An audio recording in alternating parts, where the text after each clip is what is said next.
숙명여자대학교 경제학부 신세돈 교수입니다. 오늘은 그 복지라는 개념이 영국에서 어떻게 생겨났고 또 정치인들은 이 국민적 시대 정신을 어떻게 몰아가야 하는가 하는 부분에 대한 중요한 시사점을 얻을 수 있을 것 같다는 생각에서 복지를 화두로 삼았습니다. 영국은 복지의 원조 국가입니다. 그리고 그 상징적인 조치가 1601년에 있었던 구빈법이라는 제도입니다. 구빈법이 있고도 한 100년이나 지나서 영국의 의회 민주주의는 뿌리를 내린다고 보면 영국의 민주주의보다도 훨씬 더 오래전에 구빈법이 자리를 움트고 있었다. 즉 구빈법이라고 하는 것은, 복지라고 하는 것은 민주주의보다 먼저 있었던 개념이다라고 하는 점을 우리가 주목할 필요가 있습니다. 그러면 1601년도에 영국이 왜 구빈법을 도입하지 않으면 안 되었는가? 그 당시는 아시다시피 엘리자베스 1세 여왕 치세 기간이었습니다.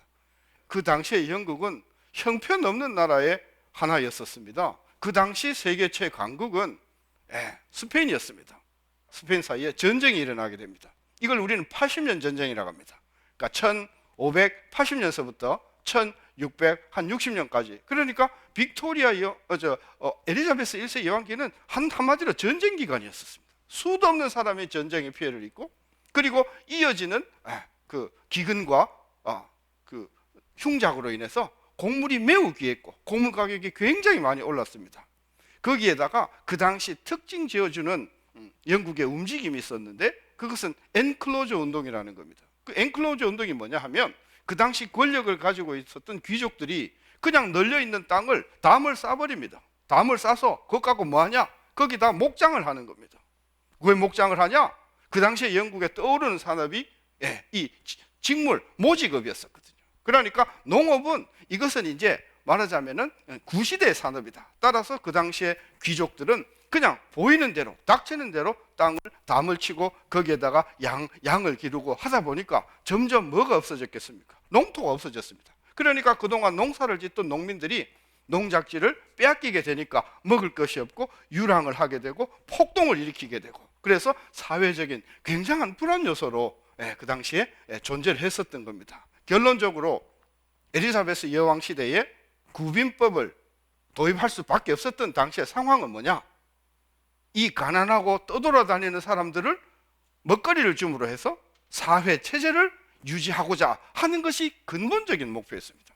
그 구빈법의 핵심이 뭐냐 하면, 첫째, 그 가난한 사람을 세 부류로 나눈 겁니다. 그 세 부류로 하면 정말 몸이 아프거나 나이가 들었거나 해서 일을 할 수 없는 사람들, 그 사람들에 대해서는 국가가 또는 지방정부가 금품을 지원하는 것입니다. 두 번째 부류는 누구냐? 일은 할 수 있는데 일자리가 없어서 일을 못하는 사람들, 그런 사람들에게는 작업장을 만들어줘서 그걸 워크하우스라고 하는데, 그 워크하우스에서 수용을 해서 일거리를 만들어서 자기가 먹을 돈을 벌도록 하는 겁니다. 그럼 세 번째 부류는 뭐냐? 세 번째 부류는 일할 능력도 있으면서 맨날 술 처먹고 일도 안 하고 탱탱 노는, 이게 사회의 악과 같은 존재다, 이렇게 생각을 해서 이놈들은 다 모아가지고 그냥 그 교도소에 집어넣고는 채찍으로 때리고 해서 교화를 시켜야 된다, 이런 세 부류의 사람으로 나누어서 차별적으로 말하자면 대우를 했던 것입니다. 보기에는 매우 멋있는 제도입니다. 왜? 그 빈민을 특징에 따라서 나누어서 그 특징에 맞게끔 대책을 한다. 굉장히 아름다운 제도입니다. 문제는 뭐냐? 이 사람이 교화소에 들어가야 할 사람이냐, 이 사람이 워크하우스에 가야 할 사람이냐, 그것을 결정하는 것이 임의적이었다는 것입니다. 그 배분을 해주는 사람들이 주로 교회라든지 지방의 어떤 그런 토호였는데, 이 토호가 마음대로 이 사람을 그냥 교화소에 집어넣어서 인간도 아닌 그런 취급을 할 수도 있고, 그러다 보니까 구빈법에 의해서 지원을 받는 것을 하나의 낙인으로 생각하는 그런 풍조가 만연을 했었습니다. 그러니까 구빈법이 있어도 있으나 마나한 상태가 계속이 되었던 것입니다.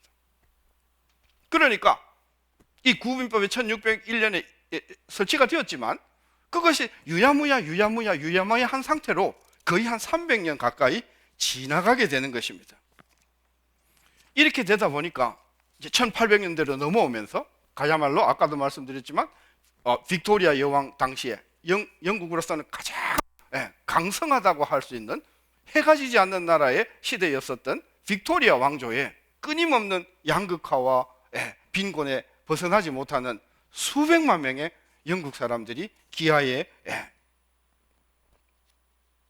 그 당시에 철학자들과 정치 지도자들은 전형적인 그 영국의 보수주의에 입각해서 빈곤의 문제를 뭐로 봤냐 하면 빈곤의 문제를 개인의 능력의 문제로 봤습니다. 네가 능력이 없고 네가 공부를 안 하니 네가 굶는 것은 그건 자연의 섭니다. 따라서 국가는 그런 사태에 대해서 책임을 져야 할 이유가 하나도 없다라고 하는 전통적인 보수당, 토리당의 정신의 한쪽 그룹이 있었고, 또 다른 한쪽에서는 아니다, 이 빈민이라 하는 것은 이것은 개인의 능력의 문제가 아니라 사회 체제가 만들어낸 하나의 자본주의의 부산물일 수밖에 없다. 그래서 이 학자들 사이에서, 정치 지도자들 사이에서 보수당과 자유당 끊임없이 논란을 하는 가운데 1800년대가 다 지나가게 됩니다. 19세기 중반엽에는 그 당시에 구빈법을 좀 고쳐야 되겠다 하는 이제 학자들이 대두되기 시작했는데, 그 가장 대표적인 이론이 여러분이 잘 아시는 멜더스의 인구론입니다. 멜더스의 인구론은 아시다시피 인구 증가는 기하급수적으로 늘어나는데 생산성의 증가는 산술적으로밖에 증가하지 않는다. 그러니 시간이 흐르면 흐를수록 인구가 생산량에 비해서 폭발적으로 커지니까 1인당 돌아가는 몫은 작아질 수밖에 없다. 즉 가만 놔둬도 이 빈곤이라고 하는 상황은 이것은 우리가 벗어날 수 없는 그런 것이다. 거기에다가 우리가 잘 알고 있는 리카도의 임금 기금설이라는 게 있습니다. 임금 기금설이라는 건 뭐냐? 한 나라에 임금으로 띄워줄 수 있는 돈은 딱 정해져 있다는 겁니다. 그러니 임금으로 띄워줄 수 있는 돈은 정해져 있고 인구는 늘어나면 한 명당 돌아가는 임금은 자연히 작아질 수밖에 없지 않습니까? 즉 말더스의 이론과 리카도의 이론을 결합하면은 결국은 빈곤이라고 하는 문제는 일종의 자연의 법칙과 같은 것이다. 그런데 무슨 국가가 나서서 돈을 대주고 이런 것은 하나마나한 그런 무용지물에 불과한 것이다. 구빈법은 없애는 게 좋겠다라고 하는 학설이 한쪽에 있었고요. 또 한쪽에서는 반대 의미로 구빈법을 바꿔야 된다는 논리가 있었습니다. 그것은 뭐냐 하면 구빈법이 있으니까 사용자들이 어떤 생각을 하게 되냐면 내가 돈을 적게 줘도 나라에서 또는 지방정부에서 주니까 나는 돈을 적게 줘도 되겠다, 이런 논리가 팽배했던 겁니다. 그러니까 구빈법이 존재로 인해서 가난한 사람은 더 착취를 당하게 되고 이것이 결국은 폭동을 유발하게 되고 사회체제가 흔들릴 수밖에 없다. 그러니까 이 구빈법을 개정하자. 이것이 19세기 중반의 영국의 중요한 테마였습니다. 그러면 그 당시에 보수당과 자유당은 이 문제를 어떻게 해결했냐? 폐지는 못합니다. 보수당 주장대로 폐지는 못해요. 왜? 그 당시 경제도 안 좋았고 끊임없이 전쟁이 일어나고 이런 상황에서 수백만 명의 빈민이 있는 상황에서 구빈법을 없애겠다라고 하는 것은 정치적으로 엄청난 폭탄과 같은 일이니까. 그러나 없애지는 않지만 개정을 하는데 어떻게 개정하냐 하면 원칙을 하나 내세웁니다. 뭡니까? self-help, 자활이다. 빈민은 스스로 자기의 살 길을 찾아야 된다. 결론은 그동안에 지원해주던 지원을 어떻게 한다고요? 대폭 줄여버렸습니다. 그러니까 구빈법은 결국 개악이 되어버린 것이죠. 이것이 1870년대 대공황과 맞물리면서 영국은 19세기 중반 빅토리아 왕조 후반기에 들어가면서 엄청난 소용돌이, 정치적인 혼란기에 들어가게 되는 겁니다. 이때 그것을 꿰뚫은 사람들이 있었습니다. 시대 정신이 이 빈민을 돌봐주지 않으면 이 영국이라는 체제가 결국은 공산당이라고 하는 체제의 희생물이 될 수 있겠구나라고 생각하기 시작한 정치 지도자들이 있었습니다. 그분들이 여러분들이 잘 아시는 지금 자유당의 원조인 사람들입니다. 글래드스톤, 캠벌 베너먼, 그리고 유명한 에스퀴스, 요 세 사람이 그 당시에 자유당 당수로 하면서 그 당시에 정치 슬로건을 복지 쪽으로 몰고 가게 됩니다. 결과는 뭐냐? 연전연승, 이 투표에서, 총선에서 이 자유당 정부가 집권을 하게 되면서 계속해서 한 15년, 20년 동안 장기 집권을 하게 됩니다. 결정적인 일이 1906년 총선에서 일어납니다. 1906년 총선에서 자유당 연합정부가 압승을 하게 됩니다. 압승을 하게 되니까 그때 경제장관을 하던 로이드 조지라고 하는 당시에 그 경제장관이고요. 나중에는 6년 동안 수상을 하는 사람인데, 이 사람이 윈스턴 처칠하고 손을 잡고 대대적인, 말하자면은 복지를 위한 그 시책을 내놓게 됩니다. 그 구체적인 내용은 뭐냐면, 교육을 개혁하기 위한 교육법 1906년, 노사관계의 원만한 해결을 위한 노사관계법 1906년, 노인복지를 위한 노령연금법 1908년, 그 다음에 아동의 복지에 관한 아동복지법 1908년, 그리고 국민보험법 1911년, 이렇게 연이은 말하자면 법률을 내놓게 됩니다. 의회에서 다 통과를 합니다. 왜냐하면 그 당시 의회를 완전히 자유당이 장악을 하고 있었습니다. 이때 로이드 조지는 이러한 개혁법, 이런 복지법을 추진하려고 하면 근본적으로 뭐가 필요하다? 돈이 필요하다. 그래서 이때 맥주, 담배, 자동차, 석유 등의 상품에 대한 소비세를 부과하기로 하고요. 그 다음에 소득세에 대해서 누진적으로 소득세를 부과하기로 하고, 부를 가지고 있는 사람에 대해서 부에 대한 자본이득에 대해서 세금을 부과하는 이런 조치를 단행하게 됩니다. 이것이 로이드 조지와 윈스턴 처칠이 손을 잡고 만들었는 국민예산이라고 하는 것입니다.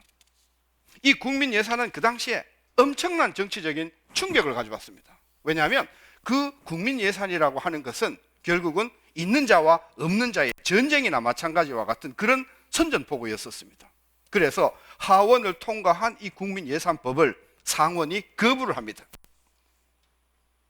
거부의 명분은 뭐다? 하원의 투표가 연합정부니까 과반이 안 되니까, 연합해서 과반이니까 자유당 너그가 혼자 입법한 것은 통과할 수 없다. 그런 되지도 않는 핑계를 대어가지고 영국 상원 역사상 유례 없이 상원이 하원의 예산법을 비토를 해버립니다. 자유당 당수가 화가 났습니다. 에스키스가 화가 났습니다. 그날로 의회를 해산해버립니다. 뭐 하자고요? 국민투표에 붙이죠. 그래서 그 길로 국민투표에 붙여서 의회를 해산하고 총선을 합니다. 압도적으로 자유당이 이겼습니다. 그러니까 상원이 더 이상 반박을 할 수가 없습니다. 그래서 상원이 할 수 없이 하원의 의견을 승인을 해줍니다. 그래서 국민예산안이 정식 법으로 됩니다. 근데 거기서 안 끝납니다. 자유당이 열을 받은 겁니다. 이 힘도 없고 말이야, 수구 꼴통 세력인 상원의원이 말이야, 아버지로부터 맨날 자기를 물려받아갖고 상원의원이 된 사람들이 말이야, 국민의 대표권을 가진, 과세권을 가진 하원의 의결을 비토를 해? 이런 상원은 아예 없어버려야 되겠다 생각을 하고, 그 국민예산법이 통과되자마자 또 의회를 해산해버립니다. 무슨 목적으로요? 앞으로 다시는 상원이 하원이 통과한 예산법에 대해서 토를 못 달게 상원의 권한을 대폭 줄이는 의안을 넣고 의회를 해산하고 4개월 뒤에 투표를 합니다. 그 투표에서도 압도적인 지지를 국민들이 보내줍니다. 그래서 1910년도에 두 번의 총선을 통해서 자유당의 국민 예산을 통과시킨과 동시에 걸핏하면 보수당의 그 상원에 발목 잡는 그러한 행태를 뿌리째 뽑아버리는 그런 기반을 마련합니다. 그게 1910년인데요. 그로부터 12년 동안 로이드 조지와 윈스턴 처칠은 영국의 복지의 기본이 되는 그런 법들을 계속해서 만들어내면서 1922년도까지 영국 근대 복지국가 영국의 기초를 만들어내게 됩니다. 그러나 1922년 이후에 정권이 바뀌면서 그 당시에 또 전쟁으로 들어가면서 영국의 복지는 건물만 만들어 놓고 그 내용을 채우지 못하는 상태로 2차 세계대전을 들어가게 됩니다. 그래서 2차 세계대전이 끝난 다음에 당시 자유당 노동당 당수였던 애틀리라고 하는 사람이, 그렇죠? 처치를 누르고 집권하면서 여러분이 잘 아시는 베버리지 리포트를 통해서 요람으로부터 무덤에까지 그 복지를 체계를 구축하는 완성을 하게 되는 것입니다. 따라서 영국의 복지국가는 400년의 전통을 가지고 오랜 기간 동안 정치권의 시대 정신의 파악과 여야 간의 어떤 충돌을 통해서 이루어진 굉장히 긴 프로세스이기 때문에 이것은 우리가 그런 프로세스를 우리가 이해할 필요가 있고, 복지에는 반드시 재정이 소요되기 때문에 어떤 과세에 대한 어떤 증세에 대한 국민적인 합의가 없이 복지를 한다고 하는 것은 실질적으로 그것은 만류희에 그칠 가능성이 굉장히 크다. 그래서 오늘 주제, 과연 복지는 증세 없이 가능한가, 이런 부분에 대해서 우리는 매우 부정적인 그런 어떤 결론을 내릴 수밖에 없는 것이 아닌가. 이것이 우리가 영국의 복지 역사로부터 배울 수 있는 중요한 시사점이다. 그런 말씀을 같이 생각을 해봤습니다. 감사합니다.